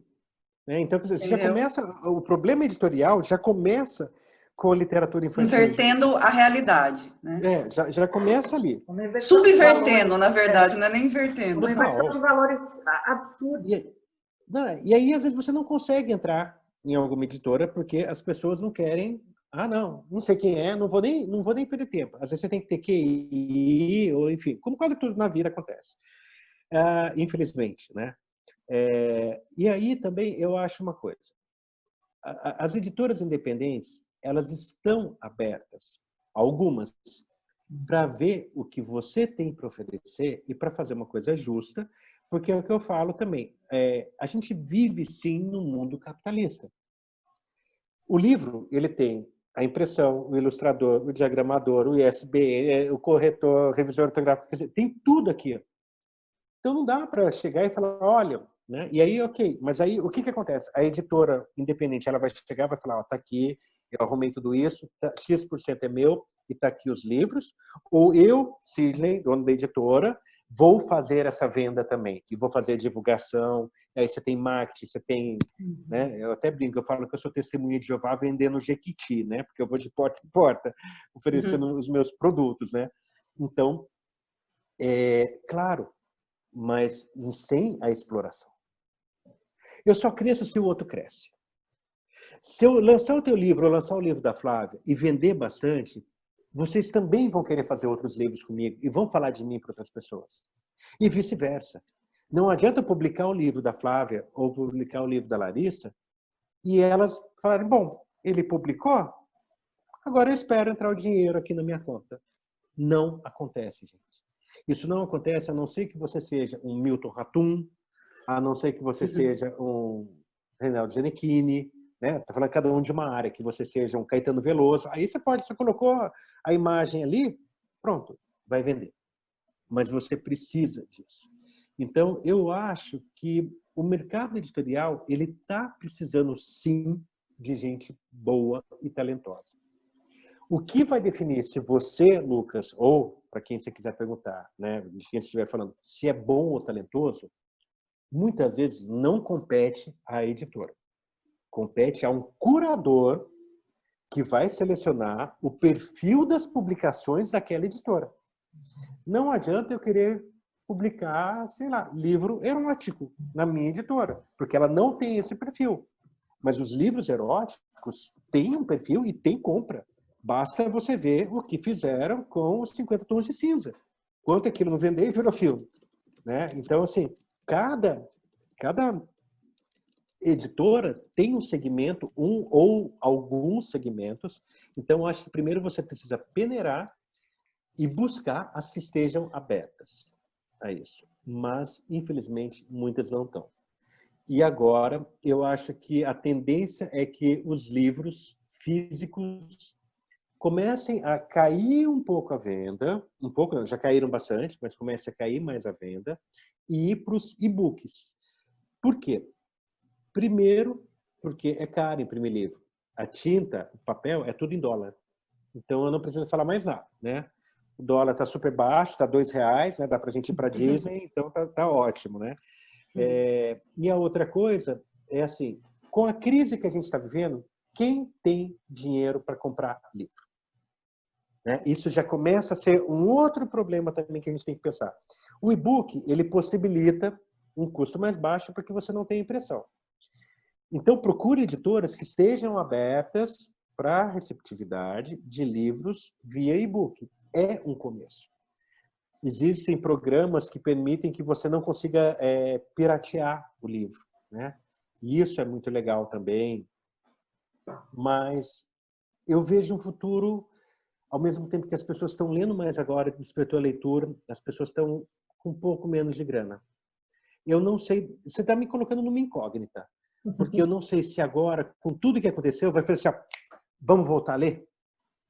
Ou se vai ser aquela coisa, putz, estou sem grana. De novo, a gente vai voltar naquela coisa, livro, teatro, parará, parará, parará, primeiro é roupa, remédio, escola, tal. E aí, por último, você vai pedir ingresso do teatro ou livro emprestado, sem gastar. Ou as pessoas vão valorizar a arte. Mas eu sei que as grandes editoras, elas estão preocupadas porque as grandes livrarias estão fechando. E isso eu não acho uma coisa ruim. Você é apedrejado agora. Mas eu acredito muito mais nas pequenas livrarias. Como esse espaço lá em São Bento, como as feiras literárias, como a Feira de Monteiro Lobato, que é linda, maravilhosa, né? A FLIM de São José dos Campos, que é incrível. A organização da FLIM, a FLIM e a Feira Literária de Monteiro Lobato são incríveis. E você consegue resultado ali, como escritor, como expositor. Então, como está o futuro das editoras independentes? A gente vai saber e vai demorar um pouquinho. Diz uma coisa, você acabou de falar da importância de se valorizar a literatura, valorizar a leitura, né? Nessa sua experiência na atuação em escolas, em conversa com adolescentes, com crianças e tal, como você orientaria, assim, que dicas você daria para os pais que estão agora em casa, participando mais ativamente da educação e da formação dos filhos, porque está todo mundo em casa, como você acha que eles podem fazer isso? Incentivar essas crianças a lerem mais e tal, construir um novo amanhã para a literatura. Vamos lá. Primeiro, seja um exemplo. Ponto. Seja um exemplo. Não adianta você querer incentivar o seu filho a ler se ele olha para você e você está assim, ó. Entendeu? Se ele tiver, por mais que você esteja lendo um livro ou uma notícia, a criança ela vai assimilar que você está no videogame. Esse é o primeiro passo. Segundo, não faça uma grande besteira que é colocar de castigo. Você está de castigo, agora você vai ler um livro. Pronto, você já acontece. Eu vi a cara da Larissa, mas acontece. Gera um trauma na criança absurdo. Ela associa leitura a um castigo. Então, pronto. E terceiro, né, além de você ler, procure livros que você possa ler, além deles lerem, vocês lerem e vocês debaterem os temas dos livros. Por exemplo, vou fazer uma propaganda de alguma maneira, mas é verdade. Os meus, você pode falar de família, de poesia, de amor nenhum, de respeito às diferenças, autismo, animais em outro, e dá para todo mundo ler e bater um papo. E quarto, faça uma coisa que eu brinco, que falo que ler é uma merda. Tá? As pessoas olham estranho assim, eu falo, faz uma coisa. Proíba. Inclusive você mesmo, você pai, você mãe, proíba celular no banheiro. Mas deixe o livro ali. Quando você for fazer número 2, em vez de você ficar no celular, você tem um livro na tua frente. É o que eu falo para a criançada, eu falo assim, se cada vez que você for ao banheiro para fazer número 2, você lê uma página, em um ano você já leu mais de 350. Se você tiver com diarreia ou dor de barriga, vai um capítulo inteiro ali. E ninguém para pensar nisso. Eu falei para uma escola isso, e eu dei uma ideia, e a escola amou. Eles pegaram a porta do banheiro, né, do lado do vaso, eles colocaram, igual aquele esquema de propaganda, que você bota um... Tipo, tem um escaninho. Revista, essas coisas, né? Eles colocaram aquilo, só que eles plastificaram, e eles colocaram, acho que eram 5 boxes, os primeiras 5 páginas do Dom Casmurro. Na hora que você sentava, as meninas para fazer número 1 ou 2, os meninos para fazer número 2, sentava e começava a ler. Aí eles começaram a trocar de box. Depois que chegava no quinto, quer continuar a história? Procure a biblioteca. Incrível! Adorei! É o que eu falo, ler é uma merda. Entendeu? Então, se você em casa, você serve de exemplo, e você não entra com o celular no banheiro e deixa livro ali, uma hora a criança vai ler. Não, e trocar a interpretação, né? Conversar sobre, né? É importante. Fantasiar também. Junto com a leitura, criar e estimular a criança a fantasiar também com a leitura. Né? Sim, imaginar, né? É essencial isso, é essencial, sabe assim, participe dessa aventura com a criança, participe, seja criança, qual que é o medo de ser criança, gente? Você não vai perder nada, vai se divertir pra caramba. É isso aí. Ela pode ser assustadora, porque você não entende o mundo dela, mas ela entende o seu. Então, se você entra no mundo dela, o jogo tá feito. É ótimo. Olha, querido, tá muito bom esse papo, mas está na hora de irmos. Então, a gente vai ter que marcar outra, porque ainda tem muito assunto aqui, sabe? Na minha cabeça, assim, né? Na nossa cabeça, ainda tem muita coisa para se falar. Tem várias perguntas do público que não deu tempo de fazer. Então, assim, vamos ter que fazer um esforço de conversar com você outro dia. Você vai ter que vir conversar com a gente. Tô dentro. Literatura, parte 2. Sidney, a revanche. Deve. I'm back. Posso só fazer algumas recomendações para a galera? Faça rapidinho, assim. Gente, eu quero falar para vocês só algumas coisas. Além dos meus livros, né? Se alguém quiser, depois eu vou pedir para Larissa passar o contato. Eu resolvi fazer uma coisa muito legal, que é você compra os 2 livros, os 2 livros que você compra, Se Eu Fosse Outros e o Alf, tá? Você comprou, você vai ganhar mais um do Alf.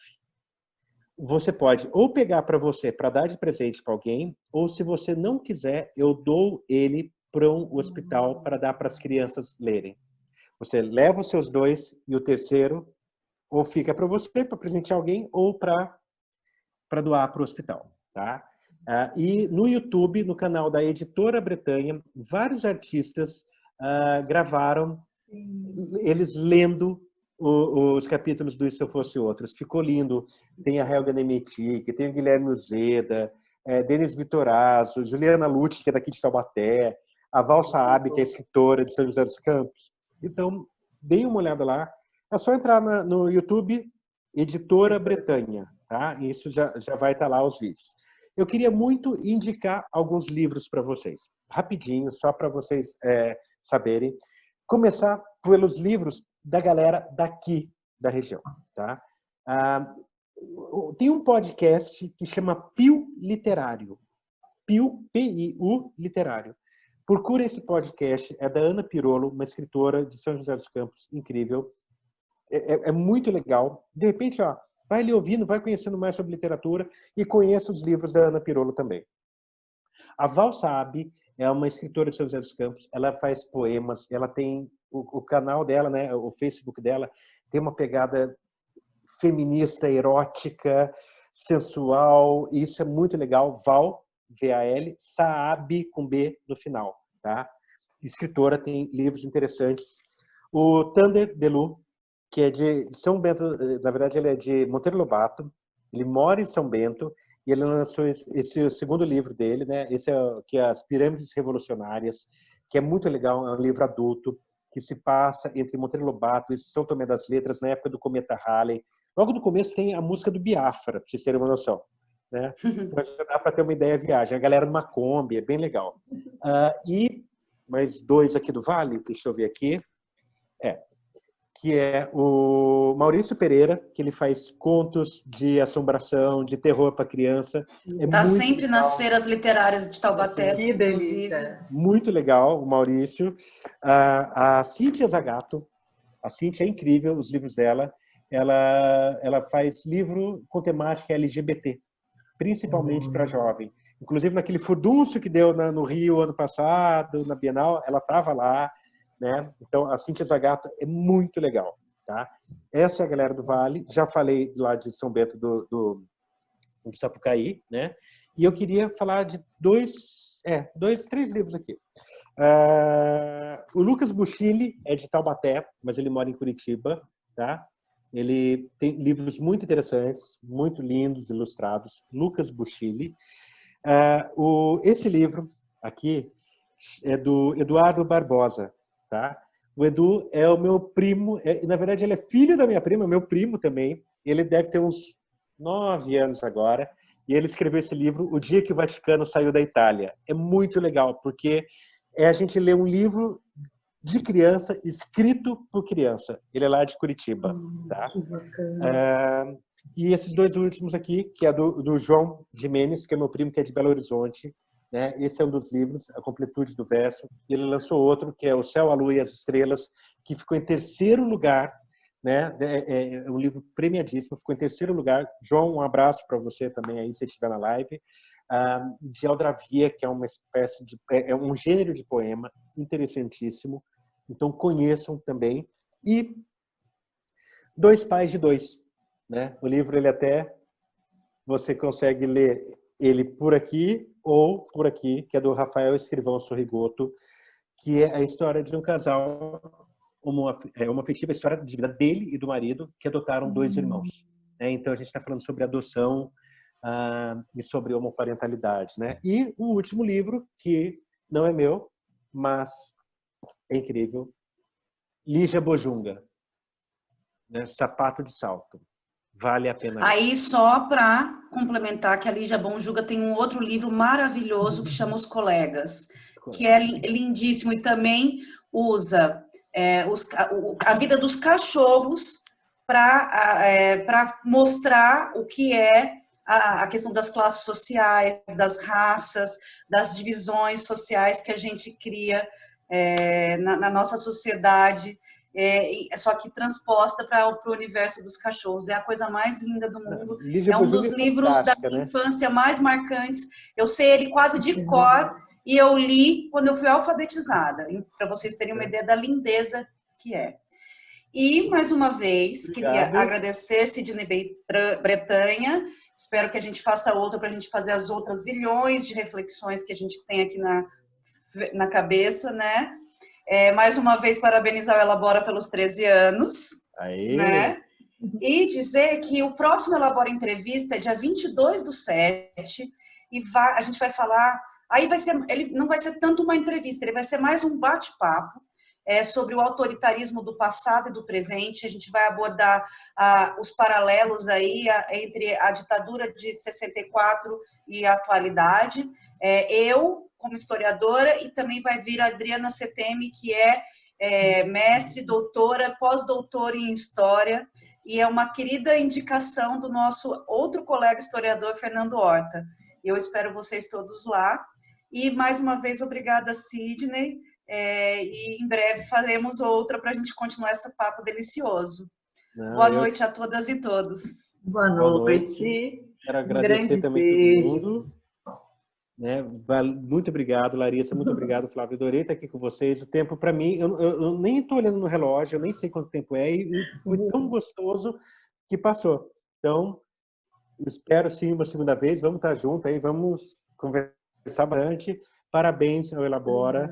Espero, né, que a gente se reencontre ao vivo logo, todo mundo possa se abraçar, matar a saudade, mas fique em casa e aproveita para ler.